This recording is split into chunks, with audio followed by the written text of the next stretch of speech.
खबर शामिल करते हैं जिला मंडी बहाउद्दीन से। हमारे district crime reporter C1 news Khalid Mahmood Waraich से। जिला मंडी बहाउद्दीन के नवाही गांव ढोक सहारन से, जहां SHO थाना भागड़ चौधरी मोहम्मद अकरम हजन ने 6 लाख रुपए से जायद ज़कात मुस्तहिकीन में तकसीम कर दी। चौधरी मोहम्मद अकरम हजन SHO थाना भागड़ ने ढोक सहारन और गिरदो नवाह में 6 लाख रुपए ज़कात की खती रकम अपने हाथों से मुस्तहिकीन में तकसीम कर दी।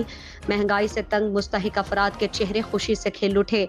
हर मुस्तहिक दुआएं देता खुशी से अपने घर रुखसत हो गया। रकम की तकसीम के मौके पर वेलफेयर कमेटी ढोक सहारन के मेंबरान डॉक्टर इम्तियाज अली ताज और भाई जफर इकबाल, अजहर इकबाल कादरी, AU न्यूज और चौधरी जुनेद हजन मौजूद थे। सहारन वेलफेयर सोसाइटी ढोक सहारन के मेंबरान गांव के मुस्तहिकीन की निशानदही करते रहे। यूं मुस्तहिकीन में ज़कात की रकम तकसीम कर दी गई। इस मौके पर चौधरी मोहम्मद अकरम हजन SHO थाना भागड़ ने मीडिया से बात करते हुए कहा कि कुरान में जहां नमाज का जिक्र है वहीं ज़कात की भी ताकीद की गई है।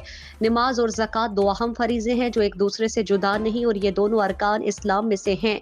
चौधरी मोहम्मद अकरम हजन ने मजीद कहा कि हर साल 3 रमज़ानुल मुबारक को मुस्तहिकीन में ज़कात की तकसीम हमारी वालिदा मोहतरमा की रिवायत है।